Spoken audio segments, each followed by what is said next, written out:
Hello दोस्तों, कैसे हो जी आप सभी। चैनल को सब्सक्राइब कर लो सबसे पहले वीडियो शुरू होने से पहले ही, क्योंकि स्टूडेंट वीज़ा के रिगार्डिंग या विजिटर या यहाँ लाइफ इन ऑस्ट्रेलिया के रिगार्डिंग बहुत सी वीडियो इस चैनल पे आई हुई है। आप नोटिफिकेशन भी ऑन कर ले। तो जैसे कि आपने टाइटल देख ही लिया है, बहुत से ऐसे एप्लीकेंट हैं जो यंग एप्लीकेंट है जो वीज़ा डिसीज़न की वेट कर रहे हैं और उनको लग रहा है कि वीज़ा आएगा कि नहीं आएगा, कितने चांसेस है। तो ये वीडियो आपको यंग एप्लीकेंट के सक्सेस रेशो या वीज़ा ट्रेंड को लेके रियलिटी बताएगी। नोट करना, ये रियलिटी बताएगी।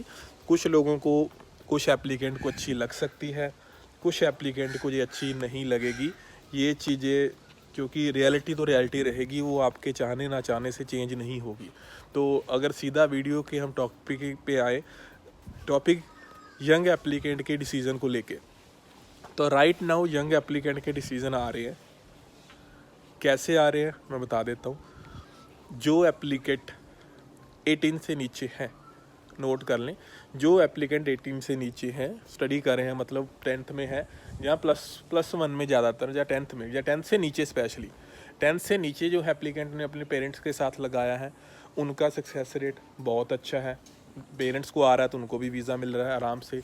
जो एप्लीकेंट +1 या +2 में है, उनका सक्सेस रेट 10th वाले जो 10th में पढ़ रहा है उस एज वाले एप्लीकेंट से थोड़ा कम है, लेकिन फिर भी अच्छा है। जो एप्लीकेंट +2 कर चुका है, कॉलेज में पढ़ रहा है, उसका सक्सेस रेट कोई बहुत अच्छा नहीं है। तो जो ये उस क्वेश्चन का है कि जो स्टडी कर रहे हैं, मैं उनको आंसर कर रहा हूँ जिनकी एम्प्लॉयमेंट यहाँ नहीं है। मतलब आप पढ़ रहे हो, तो अगर आप पढ़ाई कर रहे हो और आपकी एज 18 से नीचे है, फिर भी ठीक सक्सेस रेट है।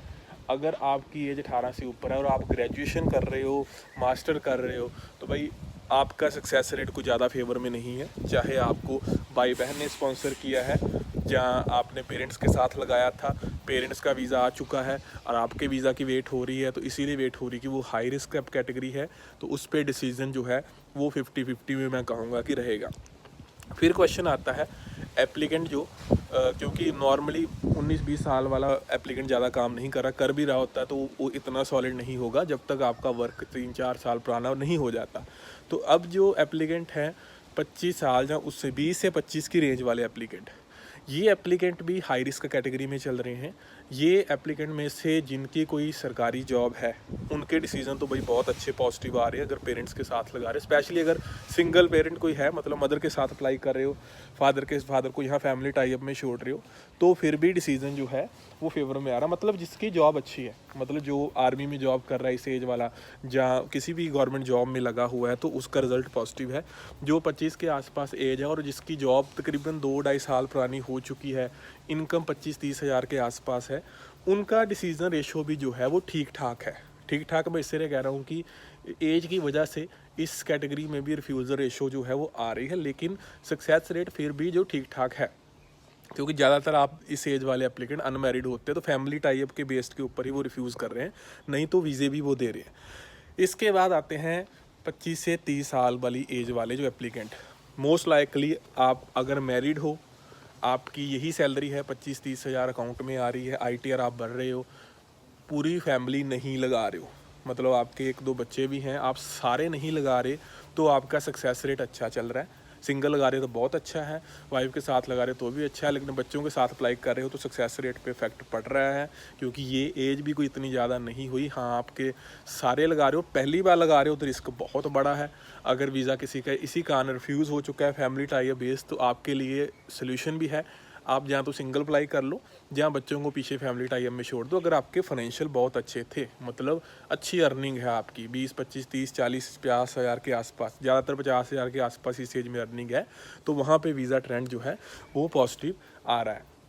फिर जो बाकी 13+, 30+ वाले एप्लीकेंट हैं, उन पे भी जी तकरीबन यही चीज़ ही इम्प्लीमेंट हो रही है कि अगर आपके फाइनेंशियल बहुत अच्छे हैं, जहाँ आपकी ट्रैवल हिस्ट्री अच्छी है, तो आपके जो वीज़ा के चांसेस है वो ज़्यादा अच्छे हैं। मतलब आप बढ़िया कंट्रीज़ घूमे हुए हो, और स्पेशली जिनके पास ये कनाडा या US या UK वगैरह की ट्रैवल हिस्ट्री होती है, ऐसे एप्लीकेंट, या कनाडा का वैलिड वीज़ा है, तो ऐसे एप्लीकेंट की अगर सैलरी कम भी है, तो मैंने देखा कि उनका जो डिसीज़न है वो फिर भी जो फेवर में है वो ज़्यादा आ रहा है। लेकिन ओवरऑल अब ये ही वो एप्लीकेंट है ज़्यादातर ये एप्लीकेंट होते हैं जिनकी 30 से नीचे होती, क्योंकि अभी फाइनेंशियली कई बार स्टेबल नहीं होते यहाँ पे, इसलिए जाना चाहते हैं, मदर के साथ अप्लाई कर रहे हैं। तो अम्बेसी को भी, आपको भी पता है कि आप फाइनेंशियली स्टेबल नहीं हो, यहाँ कुछ नहीं हो रहा, वहाँ जाके कन्वर्जन कराएंगे, तो आपसे ज़्यादा समझदार अम्बेसी भी बैठी है, उसको भी पता है कि ये वाले एप्लीकेंट ज़्यादातर ये चीज़ें करते हैं जो उनका रिकॉर्ड कहता है। तो भाई आप हमेशा रिस्क में रहोगे। अब बंदा पूछेगा जी क्या फिर अप्लाई ना करे, देखो अप्लाई करो, लक मैटर करता है। कई बार बहुत लकी बंदा होता है कि बहुत वीक फाइनेंशियल के ऊपर भी वीज़ा ले लेता है, और अनलक्की भी होता है कि 50,000 अकाउंट में सैलरी आ रही है, ITR भी बढ़ रहा है, और सरकारी जॉब भी होती है कई बार, तो उनको भी वीज़ा जो है वो नहीं देते। तो ये चीज़ें होती हैं। बट अगर आप चाहते हो, ये गोल्डन टिप दे रहा हूँ मैं लास्ट में, अगर यंग एप्लीकेंट चाहता है कि वो वीज़ा के चांसेस को हाईएस्ट करे, तो अगर तो आप स्टडी कर रहे हो तो आप नहीं कर सकते। अगर आप काम कर रहे हो तो आप ट्रैवल हिस्ट्री भी बना लो। हालांकि फ्रेश पासपोर्ट के ऊपर भी वीज़ा आता है, बट आप ट्रैवल हिस्ट्री भी बना लो। ट्रैवल हिस्ट्री, आप छोटी कंट्री दुबई जाओ, आप सिंगापुर जाओ, मलेशिया में से कहीं जाओ, और उस वहाँ जाने का प्रोफाइल मेंटेन करते रहना। इसका मतलब ये नहीं कि प्रोफाइल नहीं चाहिए, प्रोफाइल को मेंटेन रखो। इस कंट्री में जाओ, 3-4 महीने वेट करो आने के बाद, उसके बाद ट्राई करो, तो वो आपके मैक्सिमम चांस रहेंगे कि अब मैक्सिमम चांस यही है। नहीं तो फिर जो जिनका भाई बहन यहाँ पे सिटीजन है, PR है, तो वो जो फैमिली स्पॉन्सर क्लास है जिसमें वो बॉन्ड वगैरह भर सकते हैं, तो उस कैटेगरी में भी आपका वीज़ा लगवा सकते हैं। बट उसमें अगर 8503 लगी, नो फर्दर स्टे, तो आपका जो वीज़ा कन्वर्जन कराने वाला प्लान है ना, वो वहाँ पे वर्क जो है वो नहीं करेगा। तो भाई यंग एप्लीकेंट का जो ट्रेंड है वो ठीक ठाक ही चल रहा है, तो ऐसा ना हो कि आप सारे काम छोड़ के एक वीज़ा के ऊपर ही बैठे रहो। मैंने आपको हिंट दे दिए, क्योंकि यही रियलिटी है जो सिचुएशन चल रही है। यंग के रिज़ल्ट होल्ड क्यों हुए हैं उसका भी कारण ये है कि वेरिफिकेशन ज़्यादा है, उस पर वो डिसीज़न के लिए टाइम ले रहे हैं, और डिसीज़न ठीक ठाक ही पॉजिटिव आ रहे हैं, और नेगेटिव भी काफ़ी ज़्यादा डिसीज़न जो है वो आ रहे हैं। चाहे आपने पेरेंट्स के साथ लगाया है, तो पेरेंट्स का जो वीज़ा है, स्टिल पेरेंट्स का जो वीज़ा है वो आ रहा है। इवन मैं आपको एक हैरानी की एग्जांपल देता हूँ, थोड़ी चलो वीडियो लंबी हो रही है, मैं फिर भी आपको एक एग्जांपल दे देता हूँ। कुछ एप्लीकेंट के साथ पता क्या हो रहा होगा, यंग एप्लीकेंट वो कहेगा यार मेरे फाइनेंशियल वीक थे तो ये कैसे हो गया, ये चीज़ें होनी नहीं चाहिए। आप नोट करना, मान लो एक 25 साल का एप्लीकेंट है, ही इज़ अ फार्मर, वो फार्मिंग का काम कर रहा है।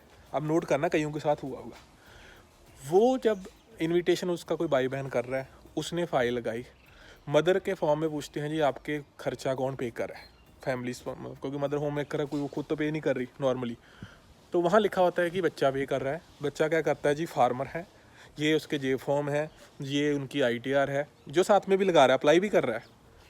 मदर को दे दिया वीज़ा बेटे के डॉक्यूमेंट के ऊपर। अब देखो, मदर को वीज़ा दे दिया, फाइनेंशियल किसके थे, बेटे के, उस बेटे को वीज़ा नहीं दिया based on financial and family tie up. तो ये देखो एम्बेसी का कैलकुलेशन का कितना तरीका कैसे चलाते हैं ये, कि भाई तेरे डॉक्यूमेंट के ऊपर तुम्हारी मदर को वीज़ा दे दिया है, लेकिन तुझे ऑब्जेक्शन लगा दिया कि based on your financial and family tie up कि हम आपको वीज़ा नहीं दे रहे।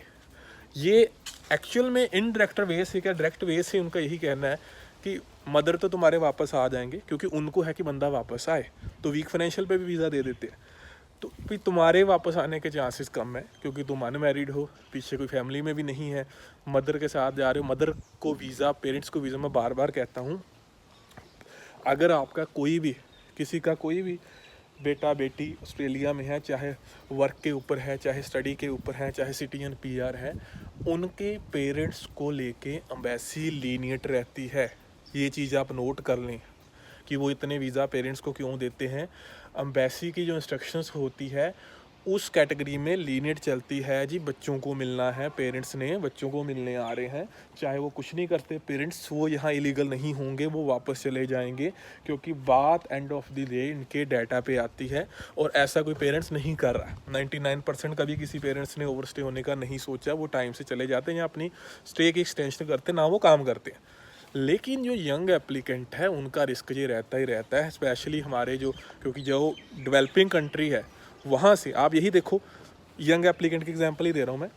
अगर एक, चलो कनेडियन को तो चाहिए नहीं, कनाडा का PR होल्डर है, उसको भी कोई रिस्क नहीं है, लेकिन अगर वहाँ कोई स्टडी कर रहा है, कनाडा में कोई पढ़ रहा है तो वो भी अप्लाई करता है, तो उसके भी वीज़ा के चांसेस अच्छे होते हैं, क्योंकि उसका एक बढ़िया कंट्री में टाई अप आ गया कि अब वो कनाडा छोड़ के ऑस्ट्रेलिया क्यों आएगा।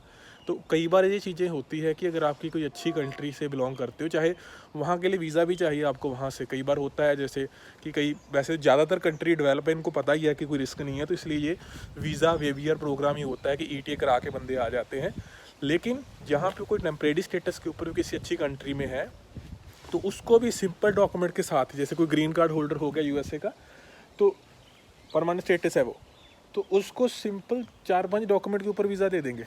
और कई बार वो अगर वर्क के नहीं भी लगा रहा, सिंपल ग्रीन कार्ड ही लगा रहा है, तो भी उसको वीज़ा दे देंगे 4-5 डॉक्यूमेंट के ऊपर, फ़ोटो, पासपोर्ट, ID प्रूफ हो गया और ग्रीन कार्ड हो गया, क्योंकि वो वापस जाएगा, क्योंकि उसका एक ऑस्ट्रेलिया के बराबर है, इससे ऊपर की कंट्री का टाई अप है। तो ये चीज़ें होती है, इस हिसाब से ये कैलकुलेशन करते हैं।